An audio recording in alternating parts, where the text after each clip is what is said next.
It is time for our monthly interview with the Mayor of Winnipeg. Scott Gillingham is back for the fall for our regular monthly interviews, and he is in studio. Good morning. Good morning, Marcy. Great to be here. Thanks for being here. You have headphones on because we're going to start with a clip, actually. This is about the new motion that was put forward by Councillor Evan Duncan of Charleswood Tuxedo Westwood. It's in the news this morning as well. That would make certain areas like schools, hospitals, community and cultural centres, places of worship, for example, off limits to protests. Now, Duncan says the bylaw mainly applies to, quote, nuisance demonstrations. We did, though, hear from Ramsey Zeid, who's president of the Canadian Palestinian Association of Manitoba. Here's what he said. I think we're being singled out. I think we're being probably discriminated against. I think that they're trying to take away our charter and rights and freedoms to rally and protest freely. So that's, of course, part of what he said. But what's your response to that idea that this is going to be discriminatory? Well, so I support Councillor Duncan's motion. We're asking our staff to look at whether and where we could perhaps create some spaces that allow people their charter right to protest. That's a charter right that you can protest, you can assemble, but to put a few rules around that so that it avoids conflicts. This has nothing to do with any one particular group. If your CBC has reported on it. If you watch what happened back during the pandemic, since the pandemic years, and since at that time and since then, the number of protests and rallies has only increased. If you ask the police, I sat on the police board for several years, and repeatedly our police would talk about how every year they have more and more resources going to attending and kind of controlling, as it were, putting perimeters around protests and rallies. And so this is only increasing, it seems. And so this is about getting some rules around it. I just want to build on what you said there, so I'm sorry to interject, but is it about resources or is it about disruption? It's more about disruption. My point is, the number of protests or rallies seems to be increasing, and so therefore this would be some guidance around kind of where free protests could happen. If the motion makes it through council, how would it be enforced? That's part of what we're asking our staff to look at. So we're asking our staff to come back within 90 days on a bylaw that would inform council as to what could be possible and what might not be possible. So obviously, part of what will happen is our legal team will scrutinize this motion as well, and then come back to council with recommendations. Because then you still need police to enforce it if it's going to be, right? You actually wouldn't get that resource back, because if people aren't honoring it, you'd still need people out there to make sure they're away from the school or the hospital. But what you're looking at is this is part of the key to this motion is trying to avoid conflict. People have the freedom to protest, but we want to make sure that when people are protesting, you're not ending up into conflict potentially with others. Just another question on this. I know that one of the things that came up is around the idea of labor protests, and we had heard that that labor protests wouldn't be affected by this, that they could be closer to the organizations where they might be outside, correct? It all depends. I don't have the motion in front of me, but there is some specifics that Councillor Duncan put in the motion. And if I recall, it's like places of worship. I think it was schools, hospitals, perhaps. So there were some specifics within that motion of examples of where we would want to create a bit of a bubble zone, some distance around those locations. Again, why would labor be excluded, though? I guess I'm trying to get at. To understand, like if labor's to be excluded, why would they be excluded? I don't know specifically if they were. I'd have to go back to the motion. As I said, I'm sorry, I don't have it in front of me. I should have brought it with me. Yeah. I don't have it in front of me. But what we're asking, ultimately, we're asking our staff, including our city's legal team, to analyze this motion, bring it back. What we're trying to do is provide, obviously, people have the charter right to protest, to rally. We're not trying to take that away. All we're trying to do is look at certain areas that we could have try to avoid conflict that can happen in protests. Have there been conflicts then beyond the increasing number of protests? Has there been conflict that has made you as mayor concerned? I get calls to my office about people that believe there's been a conflict or cite a conflict over the years, and again, even before I was mayor. When I was city councillor during the pandemic, I mean, the number of protests and rallies really increased during COVID, those COVID years, and they continue on. So just to be clear again, this is not about taking away anyone's charter right. People have the charter right to protest. This is about just creating some safe spaces and trying to make sure that while people are protesting, as is their right, we're not running into conflict. I want to go to another topic that you've been in the news for. You posted your first repeat offender bulletin this week.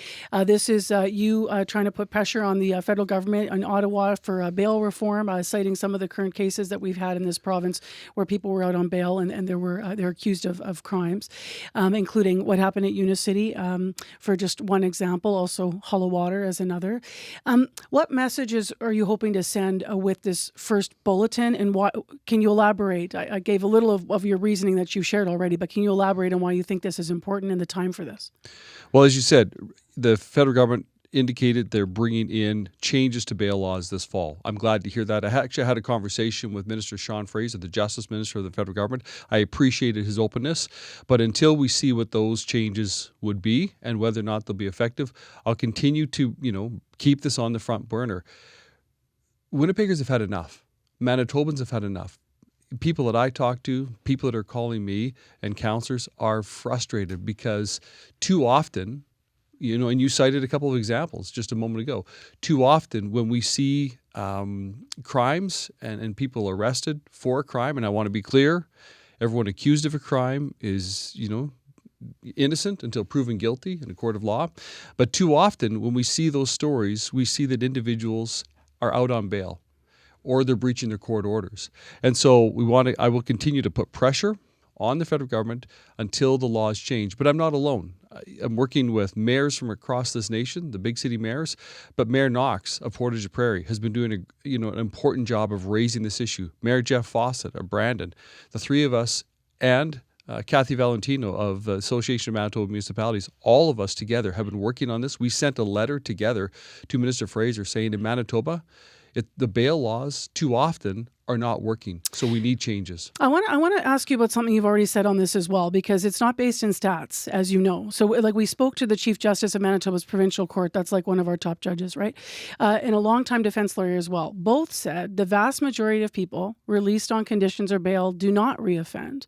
So defense lawyer Zilla Jones said she feels the current cases in Manitoba, while they're terrible, tragic, that they're sensational outliers somewhat because the stats don't bear out repeat offenses on bail. And then the top judge, I just want to make sure that I have all this in front of me. He was talking about the fact that he said of Chief Judge Ryan Rolston said only a fraction of the 40,000 charges issued last year involved people on bail. You have responded to this, Mayor. You've said you acknowledge the overall crime rate in Winnipeg's gone down, but you say what matters is the people's and the confidence in the systems have to stay in place.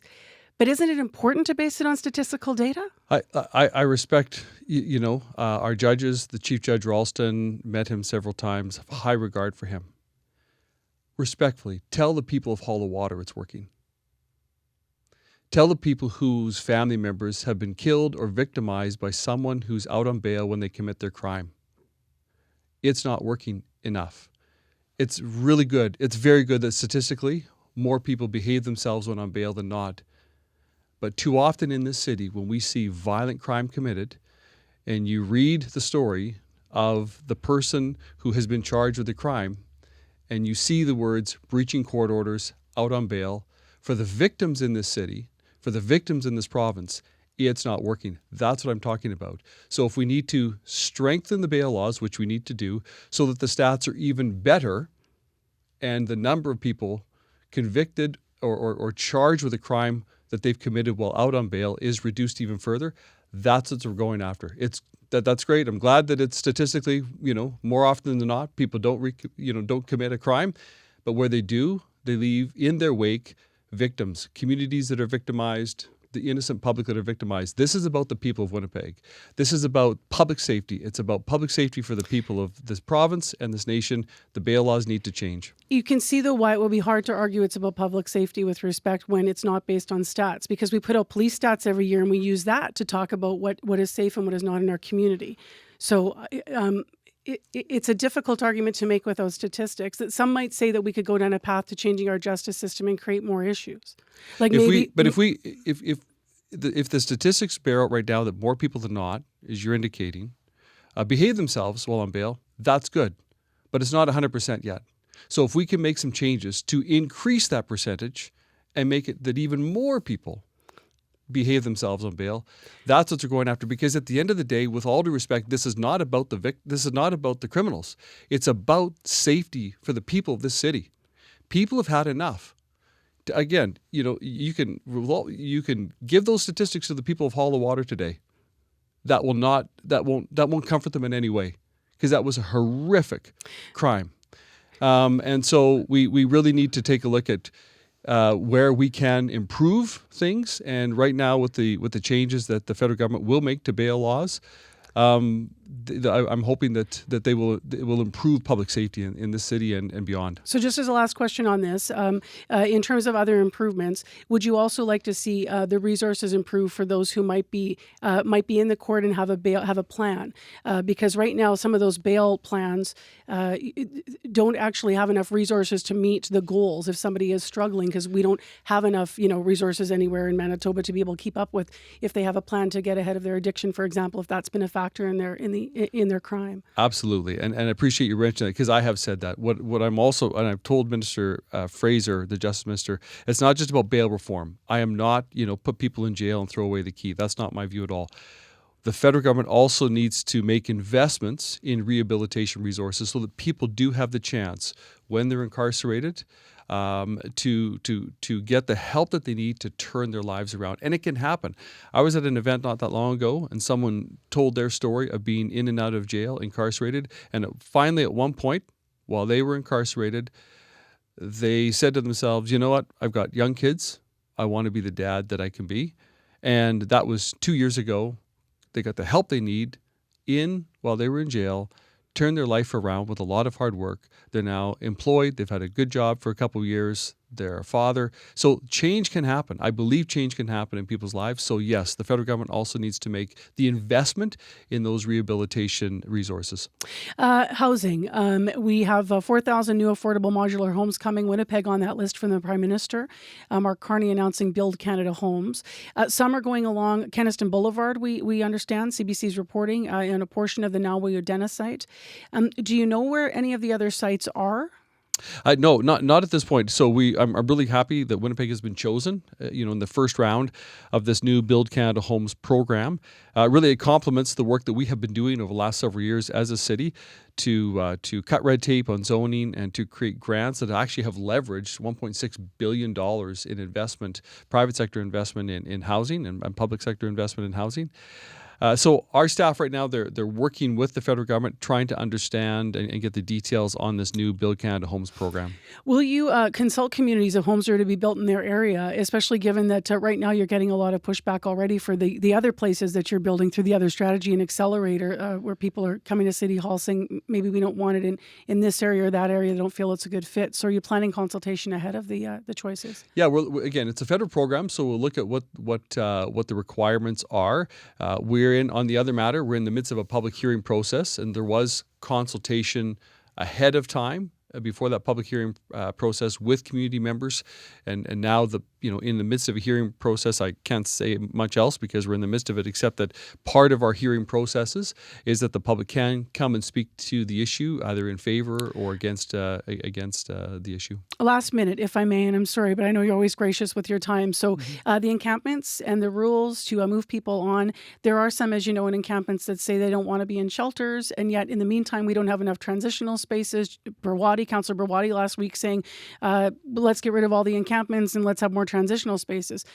But you can't have everything. So I'm wondering whether or not you're negotiating with private developers right now to build more transitional spaces for people. Yeah, there's discussion that the provincial government is having on the Your Way Home strategy, and we're partners with them on that. And it includes discussions with private sector as well. I do know that it's both the public sector and the private sector. It's going to take all of us. And that encampment motion simply, I think it strikes a balance because it recognizes that some people because there's not enough housing, they are going to be staying in a tent, for the time being overnight.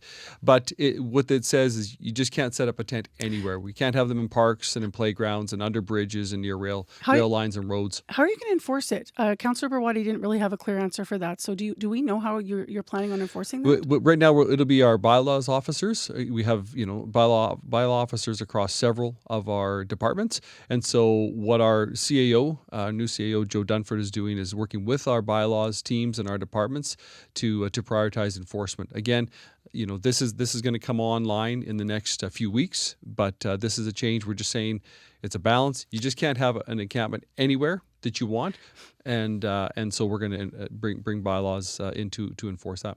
Thank you for being here. Thank you. Mayor Scott Gillingham here for our monthly interview. For latest headlines and news, please go to our website, cbc.ca/Manitoba.